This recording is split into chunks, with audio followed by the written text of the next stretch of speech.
Selamat pagi ibu-ibu dari Sidoarjo, Bapak Cornelius dan semuanya. Sudah begitu lama untuk kita tidak bersama-sama.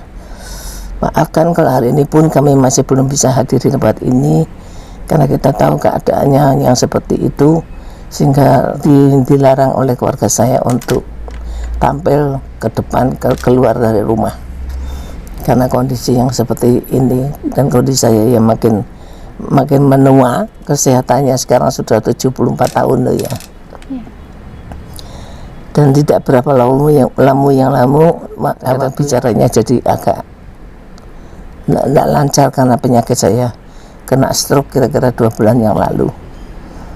Nah, puji Tuhan, Tuhan masih baik sehingga saya masih diberi kesempatan tambahan umur seperti hari ini.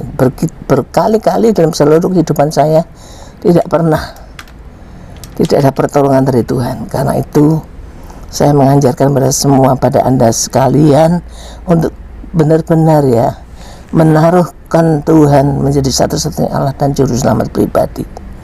Karena itu adalah alat firman Tuhan daripada Yohanes 3 ayat 15 ya bulan sampai 21.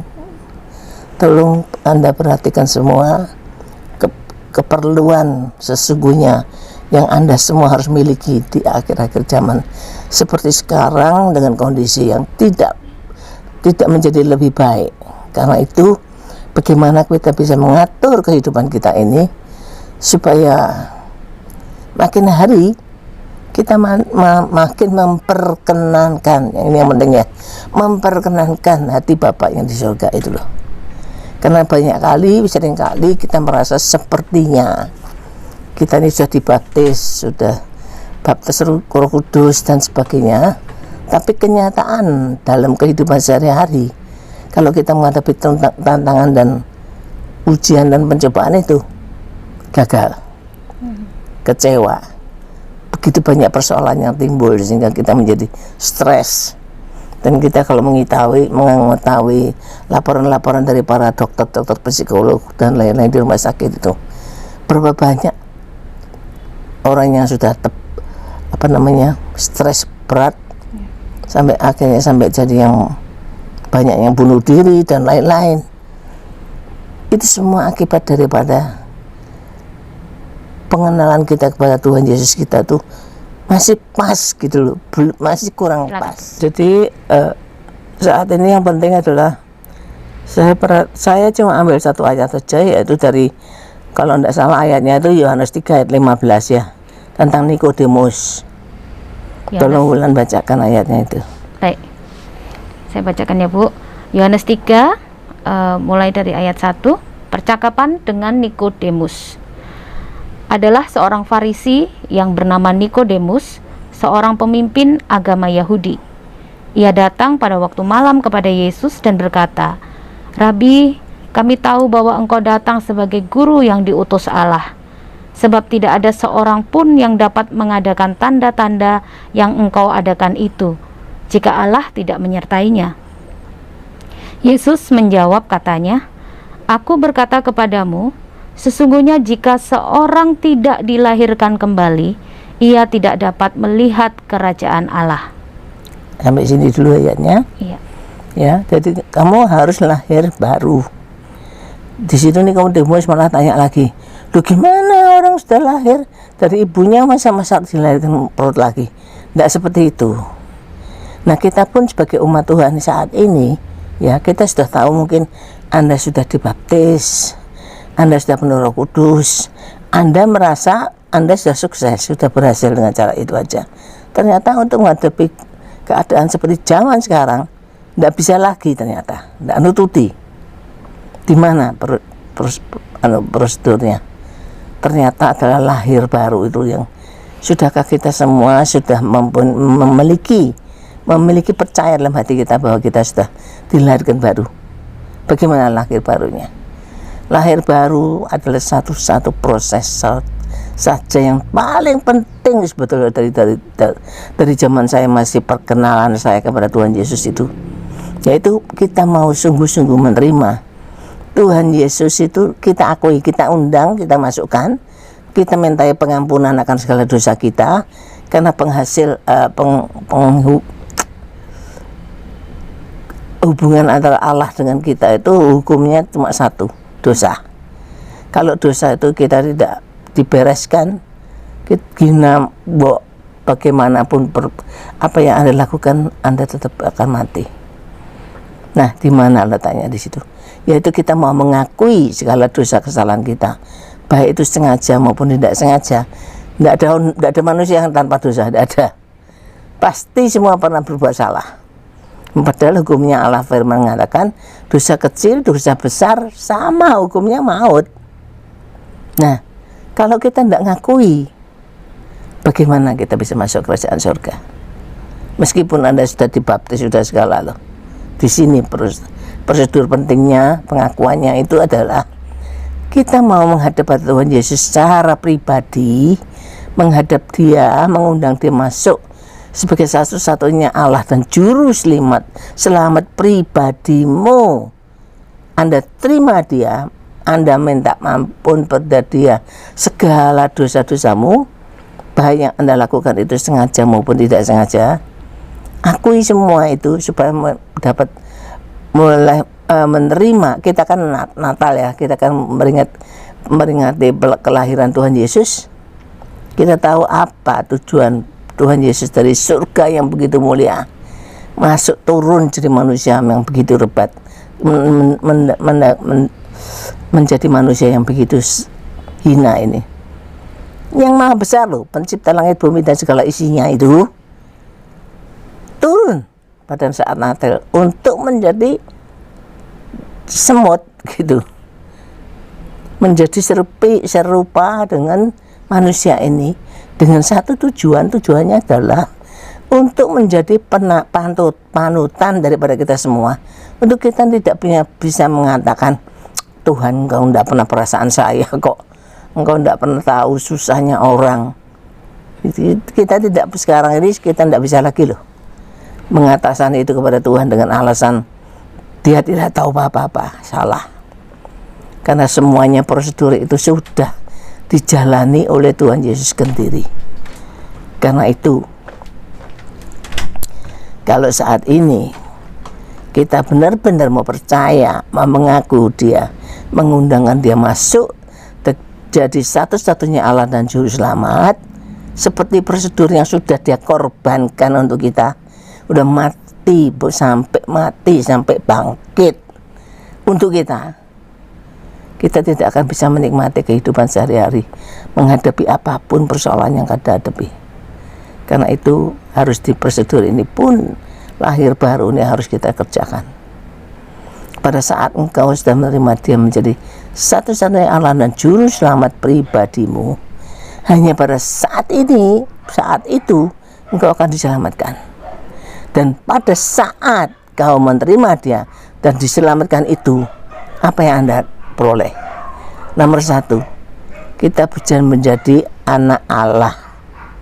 Bayangkan, prosedur kita menjadi berubah, bukan manusia biasa ini, tetapi menjadi anak Allah yang hidup itu, Allah yang maha besar, maha pengampun, pembesar manusia langit dan segala isinya ini, penciptaan Tuhan, kasih agapenya Dia, sekaligus juga Aba ya Bapak itu yang berhak kita panggil menjadi Aba ya Bapak.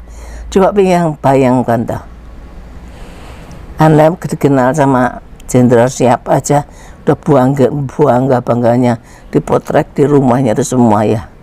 Sekarang yang menjadi pemilikmu, yang mengasihi engkau, yang mengorbankan hidupnya untuk masuk dari Tuhan dan juru selamat itu adalah yang maha besar.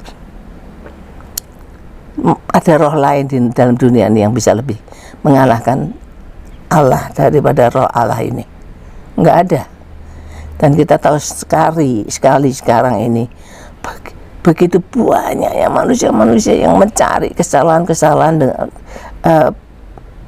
pertolongan melalui figur-figur lain di luar Allah itu. Dan mereka pakai seringkali banyak dalam kerjaan, dalam segala perkara. Aduh, begitu banyak hal-hal yang sudah terjadi. Mereka mencoba mengatasi masalah itu dengan cara mencari penolong-penolong yang kemampuannya cuma roh-roh begitu itu, yang sudah menjalankan, oh itu hebat, sakti lo. Dia sudah 440 tahun mungkin sudah puasa di atas gunung dan lain-lain. Itu mandi loh semuanya. Kalau kita tolong dia, minta tolong dia tuh, dia sungguh kuasa. Coba bayangkan. Padahal sekarang ini Anda mau masuk dalam kehidupanmu menjadi Allah dan juru selamat pribadi, pencipta langit bumi dan segala isinya, yang maha besar, maha kuasa, maha mulia itu mau masuk dalam kehidupanmu. Siapa yang melawan Anda? Keadaan apapun yang Anda tidak bisa. Padahal firman Tuhan mengajarkan, kalau engkau undang dia masuk, dia lahir menjadi juru selamatmu satu-satunya, penolong. Karena itu lahir baru ini adalah sesuatu yang sangat-sangat penting. Dan bukan itu tak loh. Kita boleh manggil Allah Bapa itu Allah Bapa maha besar, maha mulia, maha pengasih, penyayang, agape, segalanya. Mas, kita masih ditambah lagi loh. Roh Kudus yang ada dalam diri Yesus, Roh Kudus yang sama yang tinggal dalam diri Yesus, itu dia berikan pada saat setelah dia kebangkitan. Dia lahirkan, masukkan dalam satu firmanmu, rohmu itu manunggal, istilahnya Pak Alex ya, manunggal dengan rohmu. Coba bayangkan, ini Roh Kudus loh, roh yang maha besar itu manunggal masuk dalam rohmu. Dan kita tahu sendiri bahwa Roh Kudus itu apa kelebihannya?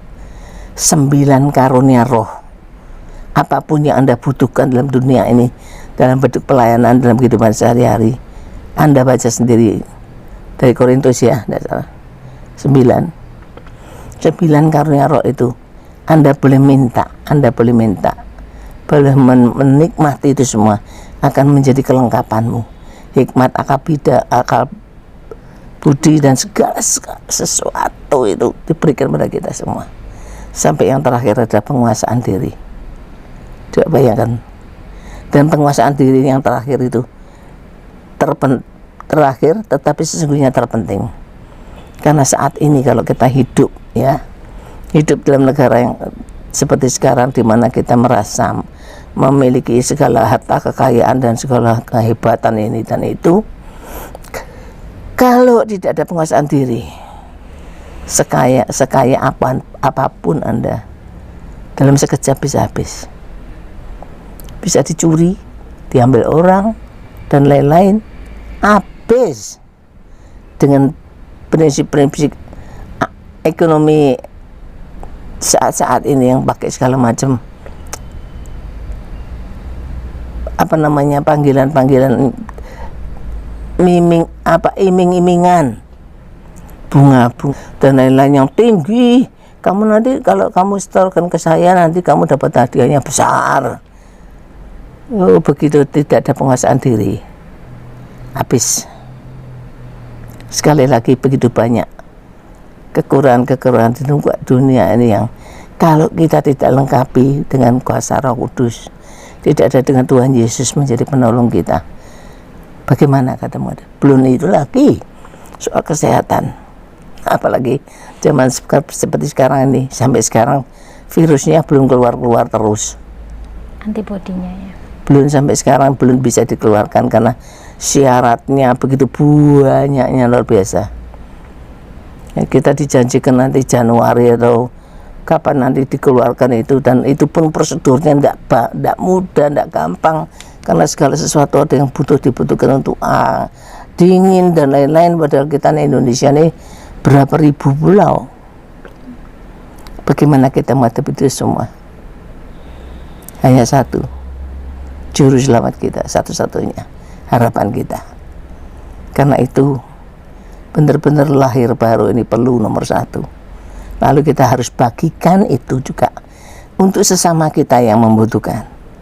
Jangan egoistis, jangan makannya sendiri. Lakukanlah hati yang untuk menyenangkan hati Allah di surga.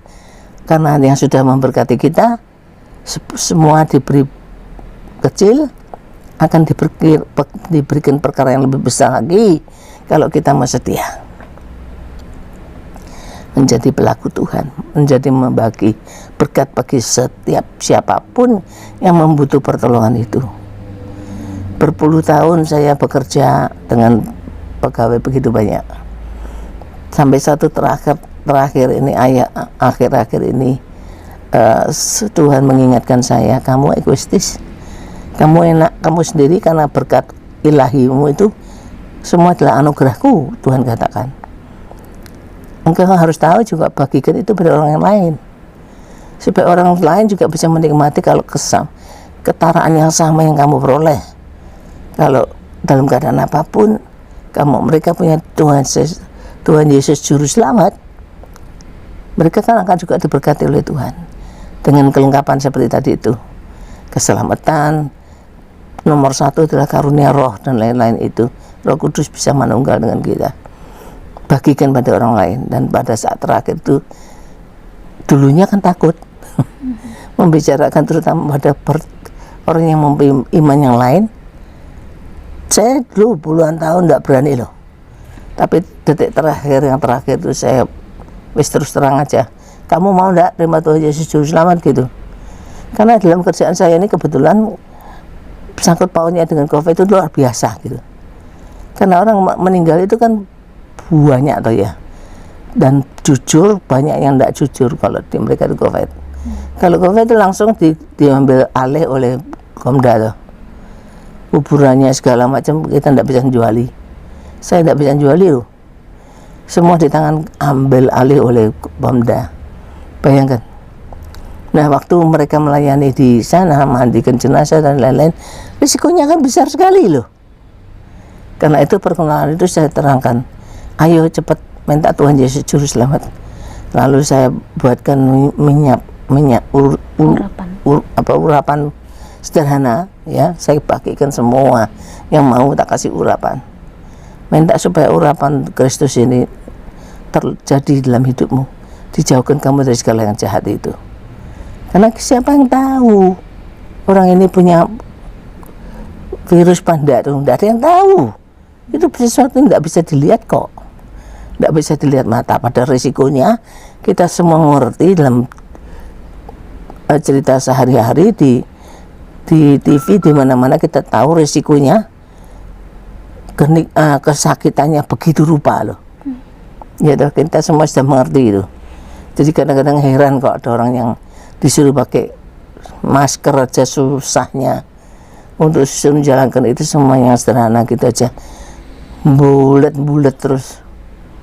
Padahal itu keselamatan untuk kita sendiri 70% loh. Keselamatan bisa tertolong kalau kita mau nurut pakai masker ini ya toh. Untuk jadi bukan egoistis lagi, kita harus juga mikirkan kepentingan orang lain punya. Jangan membicarakan keselamatanmu mengganggu orang lain, menyusahkan itu untuk pada manusia yang lain. Nah, itu pikiran-pikiran seperti itu, egoistis itu tidak dikurangi, menjadi makin kecil, supaya kasih agape Allah itu makin besar dalam kehidupan kita sehari-hari, sehingga kita bisa lebih menyenangkan hati Bapa yang di surga. Itu perhatian itu penting sekali ya, untuk menyenangkan hati Bapa yang di surga itu harus kita konsentrasi, ingat terus. Kalau kita mau memperhatikan sesama kita untuk menyenangkan hati Bapa di surga, itu adalah jaminan yang terpenting. Kebahagiaan sesuatu yang terpenting untuk menyenangkan hati Bapak itu. Apa yang harus bisa dilakukan orang tua? Pasti menjadi berkat bagi keluarganya sendiri. Buatlah mesbah pribadi yang sederhana itu loh. Karena dengan 2-3 orang bersekutu, hadirat Allah itu turun. Dan dalam kesempatan seperti itu, meskipun gereja tidak ada, kita baca Alkitab 3-4 1 keluarga aja bisa enggak? Baca aja loh. Kalau kurang, belilah buku renungan harian yang kecil sederhana dulu. Renungan harian itu kan sederhana toh. Dikasih ayatnya, dikasih khotbahnya, dikasih pengertian untuk sama-sama itu kan sudah menolong banyak itu, ya. Kedua, tentu sekarang di YouTube itu, di TV sekarang tambah channel mana. Aduh, kalau Anda mau mendengar firman Tuhan itu 24 jam, jurusan yang mana aja, aliran yang apa aja, semua muncul sekarang. Itu kesempatan untuk rohania ya. Nah, sebaliknya untuk muda bagaimana? Nomor 1, tetap kerja. Nomor 1, sekolah harus selesaikan sampai tamat dulu. Itu nomor 1. Karena mau tidak mau dalam segala hal, logika itu loh, pola bisa mikir dan lain-lain itu kan butuh logika. Butuh logika itu butuh sekolah. Jadi penekanan untuk anak-anak kita itu ditekankan, malas sekolah tidak ada, belajar di rumah kan. Oh, jangan gitu. Tetap sekolah tetap penting. Karena itu membangun otak kita nih loh, supaya tetap bisa berfungsi dengan baik. Karena kita tahu sekarang juga lebih lagi dalam bidang pekerjaan sekarang ini, orang kerja zaman sekarang lain zaman dulu caranya loh. Ya, sama sekali berubah. Semua pakai teknik, semua pakai apa namanya tuh, tik online, semua komputer segala. Kerjanya kerja seperti itu sekarang itu. Jadi kalau sekarang itu anak sekolah itu nggak belajar bidang itu, minimal harus bisa main komputer dan lain-lain, logikanya dipakai, bagaimana menghadapi kehidupan? Selanjutnya nanti hikmat akal budi. Sekali lagi dikatakan kan, kita membutuhkan hikmat akal budi tuh. Apa yang siapa yang ngasih? Roh Kudus kan. Karena itu katanya tadi mesbah keluarga perlu seluruh semua anak cucu kita diajak bareng untuk sama-sama juga mengenali secara pribadi pada Tuhan, lahir baru, undang Roh Kudus, menguasai, menolong, memberikan hikmat akal budi itu. Untuk tahu-tahu nanti Roh Kudus yang akan mengingatkan Anda. Oh iya, makku dulu loh, ini misalnya, ini contoh loh ya. Makku dulu tuh pinterannya tuh bikin bunga borci loh misalnya gitu ya. Sederhana kan? Loh, dengan bunga borci aja tuh, jahitan yang sederhana itu bisa dipakai untuk jadi kerjaan. Loh, ini contoh aja kok. Ya toh. Dulu saya masih muda sekali dulu. Kalau ada tempo nganggur waktu barang sekolah tuh bantu ibu saya. Ibu saya tuh orangnya juga apa namanya, kreatifnya banyak gitu. Misalnya contoh, kalau kita masih bikin tepung ya, kadang-kadang keluar ada manirannya tuh. Ya, ibu saya bisa ngakal. Ini maniran itu yang biasanya dibuang gitu aja. Enggak, dibikinkan satu jaminan masakan baru. Dan ternyata jadi maniran itu laris gitu. Loh, misalnya. Nah, saya waktu itu bukan itu tak loh. Zaman itu orang beli terasi itu enggak gampang gitu. Di toko itu jualan terasi. Sekarang kan banyak yang sudah pot-potan, sudah apa. Zaman itu belum ada. Jadi ibu tuh ke kampung sana, utara sana, di tempat apa pesisir itu, ngambilin anunya, keperluannya untuk terasi, diambil, ditumbuk sendiri sama dia, dicampurin gitu, ini dan itu, enggak tahu cara ngaturnya, saya enggak berarti. Itu nanti dikepeli gini loh, dikepeli, saya bantu tuh. Ya, saya juga termasuk bantu loh, ngepeli, ditimbangi, dikepeli, setelah dikepeli nanti dibungkus yang baik gitu, dijual. Saya termasuk masih kecil sudah membantu orang saya seperti itu. Dan kalau sudah dapat berapa lama gitu, saya bukan bayarannya bukan upah. Oh, kebutuhan saya apa gitu. Zaman itu masih kecil, masih muda kan, jam tangan ini kan enggak ada. Jam tangan itu yang murah itu loh, yang pokoknya dilihat bisa kelihatan jamnya gitu loh. Saya dikasih hadiah seperti itu sama orang tua saya. Ini contoh soal, ya. Yang lebih kecil lagi itu tadi tuh, ibu saya itu bikin veston gitu kecil-kecil. Saya ikut bikin veston tuh. Nah, sekarang tuh obras itu loh. Obras. Ibu saya bikin BH-nya orang sederhana. Bakul-bakul bat itu bubur ya dari kelompok Madura tuh sukanya kan pakai BH-nya kayak gitu tuh. Nah, saya ikut bantu loh bikin obras. Nah, seperti begitu bisa terjadi gitu loh. Hikmat-hikmat itu akan diberikan oleh Roh Kudus sendiri. Dan Anda pun sekarang ini zaman generasinya mungkin bukan obras tinggal beres sudah beres. Nah, mungkin lain bentuk yang lain gitu loh. Dan itu semua tidak menghalangkan bagaimana hikmat akabudi itu diberikan oleh Roh Kudus kepada kita dengan caranya sendiri. Ya, jadi yang penting adalah sekali lagi, tidak usah kecil hati. Jangan berpikir yang terlalu muluk-muluk gitu. Yang penting tuh jangan terlalu muluk-muluk. Lebih baik rendah hati di hadapan Tuhan aja. Itu jauh lebih baik, lebih berarti. Merendahkan diri di bawah kaki Tuhan, katakan, Tuhan, aku tidak mampu loh Tuhan, kau tidak mau kasih hikmat akabudi dari Engkau, aku tidak mampu, tidak bisa.